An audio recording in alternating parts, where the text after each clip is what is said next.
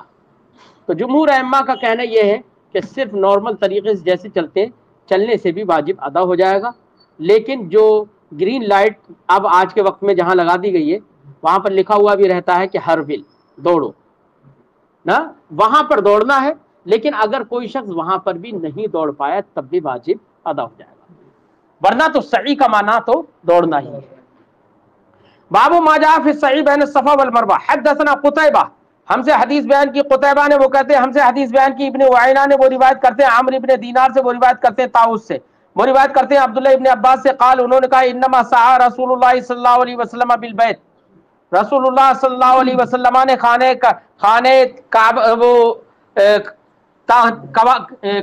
کعبہ کا طواف کیا، سعی کی، وبین الصفا والمروہ، اور صفا مروہ میں بھی سرکار نے سعی کی، لیری المشرکین قوتہ، تاکہ سرکار اپنی قوت کو مشرکین کو دکھائیں، اس سے مراد یہ ہے تیز تیز دوڑ کر چلے۔ خانہ کعبہ کا جب طواف کیا تو پہلے 3 چکروں میں سرکار نے رمل فرمایا نا، وہ بھی اسی لیے سعی اور صفا مروہ کی سعی کی تو اس میں بھی دوڑ کر، تاکہ یہ دکھا سکیں دیکھیے ہمارے اندر یہ قوت ہے۔ وفی الباب عن عائشہ، اس باب میں حضرت عائشہ سے روایت ہے، وابن عمر و جابر، حضرت عبداللہ ابن عمر اور حضرت جابر سے بھی روایت ہے۔ قال ابو عیسیٰ، امام ترمذی فرماتے ہیں حدیث ابن عباس حدیث حسن صحیح، حضرت عبداللہ ابن عباس کی جو حدیث گزری ہے حدیث حسن صحیح ہے، وهو الذی یستحبہ اہل العلم، اہل علم اس کو مستحب قرار دیتے ہیں، کس کو؟ دوڑنے کو۔ ان یسعى بین الصفا والمروہ، کہ صفا مروہ کے مابین دوڑنے کو مستحب قرار دیتے ہیں۔ فإن لم یسعى، اگر یہ نہیں دوڑ پایا، یا یہ کہ وإن لم یسع، اگر اس کے اندر گنجائش نہیں ہے، طاقت نہیں ہے، ومشى بین الصفا والمروہ، دوڑنے کی طاقت نہیں ہے لیکن صفا مروہ کے درمیان چلا، رأوہ جائزہ، علماء نے اس کو جائز قرار دیا ہے، مستحب یہ ہے کہ دوڑے۔ حدثنا یوسف بن عیسیٰ، ہم سے حدیث بیان کی یوسف بن عیسیٰ نے، وہ کہتے ہیں ہم سے حدیث بیان کی ابن فضیل نے، وہ روایت کرتے ہیں عطا ابن صائب سے، وہ روایت کرتے ہیں کثیر بن جمحان سے، قال، انہوں نے کہا انہوں نے کہا رأیت ابن عمر، میں نے عبداللہ ابن عمر کو دیکھا، یمشی فی المسعى، کہ وہ دوڑنے کی جگہ میں، جہاں پر سعی ہوتی ہے اس جگہ کو مسعى کہا جاتا ہے، دوڑنے کی جگہ، مسعى میں یعنی سعی کی جگہ میں وہ پیدل چل رہے تھے، یمشی کا معنی جیسے اعتدال کے ساتھ چلنا ہوتا ہے وہ ویسے چل رہے تھے، فقلت له، تو میں نے ان سے کہا اتمشی فی المسعى بین الصفا والمروہ، صفا مروہ کے درمیان تم مسعى میں مقام سعی میں تم پیدل نارمل طریقے سے اعتدال کے ساتھ چل رہے ہو؟ فقالا، تو انہوں نے کہا لئن سعیت فقد رأیت رسول اللہ صلی اللہ علیہ وسلم یسعی، اگر میں دوڑوں تو یہ بھی حدیث کے خلاف نہیں ہے کیونکہ میں نے رسول کریم صلی اللہ علیہ وسلم کو دوڑتے ہوئے بھی دیکھا ہے۔ ولئن مشیت، اور اگر میں اعتدال کے ساتھ چلوں تو یہ بھی خلاف حدیث نہیں ہے، کیوں؟ فقد رأیت رسول اللہ صلی اللہ علیہ وسلم یمشی، کیونکہ میں نے رسول کریم کو ایسی اعتدال کے ساتھ چلتے ہوئے بھی دیکھا ہے۔ وَأَنَا شَيْخٌ کبیر، اب دونوں امر برابر ہو گئے کہ حدیث پاک میں مشی کا بھی ثبوت حدیث سے اور سعی کا بھی ثبوت حدیث سے، دونوں امر برابر ہو گئے۔ تو جب دونوں امر برابر ہے تو پھر ترجیح کے لیے کوئی ایک امر چاہیے۔ کیا چاہیے؟ تو حضرت عبداللہ ابن عمر نے ترجیح دیتے ہوئے کہا وَأَنَا شَيْخٌ کبیر، اور میں بڑا بوڑھا ہوں، کمزوری کا عالم ہے، یہ کمزوری کی وجہ سے دوڑ نہیں سکتا، اس لیے میں ایسے ہی چل رہا ہوں۔ ٹھیک ہے۔ قال ابو عیسیٰ، امام ترمذی فرماتے ہیں ھذا حدیث حسن صحیح، حدیث حسن صحیح ہے۔ وقد روا سعید بن جبیر عن ابن عمر، اور اس حدیث کی روایت سعید ابن جبیر نے بھی عبداللہ ابن عمر سے کی ہے، نحو ھذا، اسی طریقے سے۔ باب ما جاء فی الطواف راکبا، یہ باب ہے ان روایتوں کے بیان میں جو اس سلسلے میں آئی ہیں کہ سوار ہو کر طواف کرنا، سوار ہو کر طواف کرنے کے سلسلے میں جو آئی ہیں، کیا سوار ہو کر طواف کرنا جائز ہے یا نہیں ہے؟ امام اعظم اور امام مالک رضی اللہ تعالی عنہ کا مذہب یہ ہے کہ بلا عذر شرعی، بلا عذر شرعی سوار ہو کر طواف کرنا جائز نہیں ہے، کیونکہ طواف بھی ایک عبادت ہے اور نماز بھی ایک عبادت ہے، اور نماز میں بغیر عذر شرعی بیٹھ کر نماز نہیں پڑھ سکتا، فرض نماز، واجب نماز نہیں پڑھ سکتا، ہے نا؟ نفل میں تو وہ اختیار ہے۔ تو ایسے ہی یہاں پر بھی انہوں نے کہا بلا عذر شرعی سوار ہو کر طواف نہیں کر سکتا، جائز نہیں ہے۔ جبکہ امام احمد ابن حنبل اور امام شافعی اس بات کے قائل ہیں کہ بغیر عذر شرعی بھی سوار ہو کر طواف کر سکتا ہے۔ دونوں کی اپنی اپنی دلیلیں ہیں۔ ایک حدیث میں یہ ہے کہ نبی کریم صلی اللہ علیہ وسلم نے اپنی سواری پر سوار ہو کر طواف کعبہ کیا، طواف کعبہ کیا، اس کو دلیل بنا لیا امام شافعی نے۔ کیا بنا لیا؟ امام شافعی نے، اور امام اعظم کی بھی دلیل ہے، یہاں پر ذکر کیا، لیکن امام اعظم اس دلیل کا، اس حدیث کا جواب یہ دیتے ہیں کہ نبی کریم صلی اللہ علیہ وسلم جس سواری پر سوار ہو کر طواف کیا، یہ بات بالکل صحیح ہے کہ طواف کیا سرکار نے، لیکن وہاں پر بھی ایک عذر تھا۔ عذر کیا؟ کہ سرکار جب طواف کرتے تو بھیڑ کی وجہ سے لوگوں کو نظر نہیں آتا کہ سرکار کیسے طواف کر رہے ہیں، تو لوگوں کو یہ خواہش تھی کہ سرکار اس طریقے سے طواف کرے کہ سب کو نظر آئے کہ سرکار طواف کیسے کر رہے ہیں۔ اس لیے اس ازدحام کی وجہ سے لوگوں کو لوگ دیکھیں کس طریقے سے طواف کرنا ہے، کیونکہ سرکار کا ہر عمل دوسرے کے لیے درس بھی ہے، تعلیم بھی ہے، اس لیے سرکار نے سواری پر بیٹھ کر طواف کیا تھا۔ تو یہ بھی ایک طرح کا ازدحام کی وجہ سے ایک عذر ہے، سمجھے نہیں؟ اور وہاں پر حکم تشریع کے طور پر سرکار نے کیا تھا، اب دوسرے لوگوں کے لیے یہ اجازت نہیں ہوگی بغیر عذر شرعی۔ باب ما جاء فی الطواف راکبا، حدثنا بشر بن ہلال الصواف، ہم سے حدیث بیان کی بشر بن ہلال صواف نے، وہ کہتے ہیں ہم سے حدیث بیان کی عبد الوارث نے، وہ کہتے ہیں ہم سے حدیث بیان کی عبد الوارث اور عبد الوہاب ثقفی نے، وہ دونوں حضرات روایت کرتے ہیں خالد حذا سے، وہ روایت کرتے ہیں اکرمہ سے، عن ابن عباس، وہ روایت کرتے ہیں حضرت عبداللہ ابن عباس سے، قال، انہوں نے کہا طاف النبی صلی اللہ علیہ وسلم علی راحلتی، رسول اللہ صلی اللہ علیہ وسلم نے اپنی سواری پر طواف کیا، فَإِذَا انْتَهَا إِلَى الرُّكْنِ، تو جب سرکار رکن تک پہنچتے تھے، اشارہ الیہ، تو اس کی طرف اشارہ کرتے تھے۔ رکن سے مراد حجر اسود، رکن حجر اسود۔ وفی الباب عن جابر، اس باب میں حضرت جابر سے روایت ہے، اسی حدیث کو امام شافعی نے دلیل بنایا ہے، ٹھیک ہے؟ اسی باب میں حضرت جابر سے بھی روایت ہے، ابو طفیل سے بھی روایت ہے، اور ام سلمہ سے بھی روایت ہے۔ قال ابو عیسیٰ حدیث ابن عباس حدیث حسن صحیح، امام ترمذی فرماتے ہیں عبداللہ ابن عباس کی حدیث حدیث حسن صحیح ہے. وقد کرہ قوم من اہل العلم، اور اہل علم میں سے ایک قوم نے اس کو ناپسند کیا، جیسے کہ احنافی کہتے ہیں وہ مکروہ قرار دیتے ہیں. وہ کہتے ہیں کہ بغیر عذر شرعی نہیں کر سکتا، تو گویا کہ یہ مکروہ تحریمی ہے. کرہ من اہل العلم ان یطوف الرجل بالبیت، بعض اہل علم میں سے ایک قوم نے اس بات کو ناپسند کیا کہ آدمی طواف کرے کعبہ شریف کا اور صفا و مروہ کا راکباً سوار ہو کر، الا من عذر، مگر عذر سے. عذر کے ساتھ تو کر سکتا ہے، بغیر عذر کے ساتھ تو صفا مروہ پہ بھی اور خانہ کعبہ کے مطاب میں نیچے نہیں، اوپر سائڈ میں ویل چیئر وغیرہ رہتی ہیں. چاہے آپ کرائے پہ ویل چیئر لے کے، چاہے خود سے اپنے جو بھی کمزور ہے عذر کے پیش نظر نہیں کر سکتا طواف، تو آپ خود سے گھمائیے، یا وہاں پر لوگ بھی کرائے کے لیے ملتے ہیں گھمانے والے. ٹھیک ہے، تو عذر کی بنا پر جائز کہا. وہ ہوا قول الشافعی، اور یہ کہتے ہیں یہی قول ہے امام شافعی کا، لیکن امام اعظم امام مالک کا یہ قول ہے. ٹھیک ہے، بہرحال امام ترمذی نے یہ کہا یہی امام شافعی کا قول ہے. احناف کی کتابوں میں لکھا ہے کہ یہ امام شافعی کا قول نہیں ہے، لیکن ہم تو امام ترمذی کی بات کو مانتے ہیں.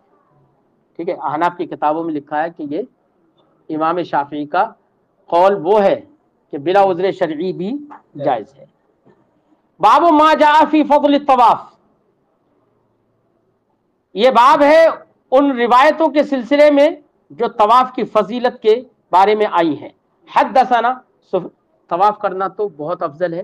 حدیثوں یہ ثابت ہوتا ہے کہ خانہ کعبہ میں، مکہ مکرمہ میں سب سے بہتر عبادت فرض کے بعد خانہ کعبہ کا طواف کرنا ہے. یہاں تک کہ ایک روایت میں یہ تک آیا کہ اگر کسی شخص نے خانہ کعبہ کے 50 طواف کیے، 50 چکر لگائے، تو وہ گناہ سے ایسے پاک ہو جاتا ہے جیسے کہ ابھی اپنی ماں کے پیٹ سے پیدا ہوا ہو. سمجھے؟ تو خانہ کعبہ کے طواف کی یہ اہمیت ہے. فرماتے ہیں کہ یہ باب ہے ان روایتوں کے بیان میں جو کہ طواف کی فضیلت کے سلسلے میں آئی ہیں. حدثنا سفیان بن وکی، ہم سے حدیث بیان کی سفیان ابن وکی نے. حدثنا یحیی بن الیمان، ہم سے حدیث بیان کی یحیی ابن یمان نے. وہ روایت کرتے ہیں شریک سے، وہ روایت کرتے ہیں ابو اسحاق سے، وہ روایت کرتے ہیں عبداللہ ابن سعید ابن جبیر سے، وہ روایت کرتے ہیں اپنے والد حضرت ابن جبیر سے، وہ روایت کرتے ہیں عبداللہ ابن عباس سے. قال، انہوں نے کہا، قال رسول اللہ صلی اللہ علیہ وسلم، رسول اللہ صلی اللہ علیہ وسلم نے ارشاد فرمایا، من طاف بالبیت 50 مرہ، جس نے خانہ کعبہ کا طواف 50 بار کر لیا، خرج من ذنوبہ، تو وہ اپنے گناہوں سے ایسے نکل جاتا ہے کہ یوم ولدتہ امہ، اس دن کی طرح گناہوں سے نکل جاتا ہے جیسے کہ جس دن اس کی ماں نے اسے جنا ہو. قال فی الباب عن انس وابن عمر، کہا کہ اس باب کے اندر حضرت انس اور حضرت عبداللہ ابن عمر سے روایت ہے. قال ابو عیسیٰ حدیث ابن عباس حدیث غریب، حضرت امام ترمذی فرماتے ہیں حضرت عبداللہ ابن عباس کی حدیث غریب ہے. سألت محمدا عن هذا الحدیث، امام ترمذی فرماتے ہیں امام بخاری سے میں نے اس حدیث کے بارے میں سوال کیا. فقال، تو انہوں نے کہا، انما یروى هذا عن ابن عباس، یہ بات تو، یہ حدیث تو حضرت عبداللہ ابن عباس سے قولہ، انہی کے قول کے طور پر مروی ہے. یعنی یہ سرکار سے ثابت نہیں ہے، بلکہ حضرت عبداللہ ابن عباس ہی کا قول یہ مروی ہے. اور اس روایت میں سرکار کی جانب نسبت کی گئی کہ قال رسول اللہ صلی اللہ علیہ وسلم، اس لیے امام ترمذی نے فرمایا کہ یہ حدیث غریب ہے. وفل حدثنا، اب امام ترمذی اسی پر ایک حدیث ذکر کرتے ہیں. فرماتے ہیں حدثنا ابن ابی عمر، ہم سے حدیث بیان کی عبداللہ ابن ابی عمر نے، وہ کہتے ہیں ہم سے حدیث بیان کی سفیان ابن عیینہ نے، وہ روایت کرتے ہیں ایوب سے. قال، انہوں نے کہا، کانوا یعدون عبداللہ ابن سعید ابن جبیر افضل من ابی، کہ ایک بات ذکر کر رہے ہیں امام ترمذی، فرماتے ہیں کہ لوگ یعنی محدثین عبداللہ ابن سعید ابن جبیر کو ان کے والد سعید ابن جبیر سے افضل شمار کرتے تھے. اور حضرت عبداللہ ابن سعید وَلَهُ أَخٌ، ان کے ایک بھائی بھی تھے، یقال له عبد الملک بن سعید، جن کو عبد الملک بن سعید کہا جاتا تھا، عبد الملک بن سعید ابن جبیر کہا جاتا تھا. وقد روی عنہ ایضا، ان سے بھی حدیث مروی ہے۔ اب دیکھو ما قبل کی سند میں، دیکھو ما قبل کی سند میں کیا آیا، عن عبداللہ ابن سعید ابن جبیر عن ابی، عبداللہ ابن سعید ہی سے نہ مروی ہے، تو کہہ رہے ہیں کہ حدیث تو ہم نے ذکر کی، لیکن وہ امام بخاری نے کہا کہ یہ ان کا اپنا قول ہے حضرت عبداللہ ابن عباس کا، اس لیے عبداللہ ابن سعید سے جو حدیث مروی ہے ان کو تو افضل محدثین نے قرار دیا ہے۔ کیا قرار دیا ہے؟ افضل قرار دیا ہے۔ اس لیے عبداللہ ابن سعید کو جب افضل قرار دیا ہے، اس لیے حدیث اگرچہ یہ غریب ہے لیکن لائق عمل تو رہے گی۔ کیا رہے گی؟ لائق عمل تو رہے گی۔ یہی بتانے کے لیے امام ترمذی نے یہ ذکر کر دیا کہ عبداللہ ابن سعید افضل ہے اپنے والد سے محدثین کے نزد، اور ان سے روایت ہے۔ باب ما جاء فی الصلاۃ بعد العصر و بعد الصبح فی الطواف لمن یطوف، یہ باب ہے ان روایتوں کے بیان میں جو عصر اور فجر کی نماز کے بعد نماز پڑھنے کے سلسلے میں آئی ہے۔ فی الطواف لمن یطوف، طواف کے سلسلے میں جو اس شخص کے لیے جو طواف کرے۔ دیکھو مسئلہ کیا ہے، مسئلہ یہ ہے کہ کسی شخص نے کعبۃ اللہ کا طواف کیا،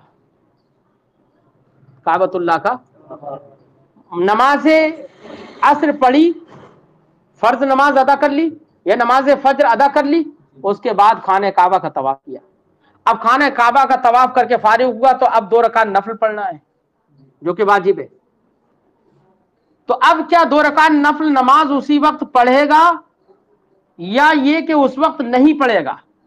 تو اس سلسلے میں بھی امام مالک اور امام اعظم رضی اللہ تعالیٰ عنہ کا مذہب یہی ہے کہ خانہ کعبہ میں طواف کرنے کے بعد 2 رکعت نفل نماز طلوع آفتاب اور غروب وہ بعد عصر، بعد فجر یعنی فجر کی نماز پڑھنے کے بعد اور عصر کی نماز پڑھنے کے بعد یہ نفل نہیں پڑھے گا۔ ٹھیک ہے، امام اعظم کا یہی مذہب ہے۔ لیکن امام شافعی، امام احمد ابن حنبل وہ کہتے ہیں پڑھنے میں کوئی حرج نہیں ہے۔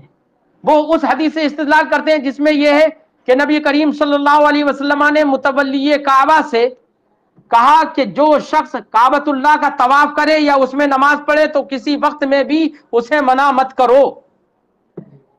انہوں نے کہا جب کسی وقت میں منع نہ کرو، یہ سرکار نے کہا تھا متولی کعبہ سے، تو اس کا مطلب یہ ہے کہ فجر کے بعد بھی پڑھ سکتا ہے اور عصر کے بعد بھی پڑھ سکتا ہے۔ ٹھیک ہے، لیکن امام اعظم رضی اللہ تعالیٰ عنہ فرماتے ہیں، اس حدیث کا جواب دیتے ہوئے وہ کہتے ہیں کہ دیکھیے وہ متولی کعبہ کو ہدایت دی تھی سرکار نے، تو ان کو ان نماز پڑھنے سے اور طواف کعبہ کرنے سے مت روکو، یہ ہدایت دی تھی۔ اس سے یہ لازم نہیں آتا ہے کہ عصر کے بعد ہی نماز پڑھیں، کیونکہ جو اوقات ممنوع ہے جیسے اوقات ثلاثہ ممنوع ہے نا، ان میں نماز نہیں پڑھی جائے گی۔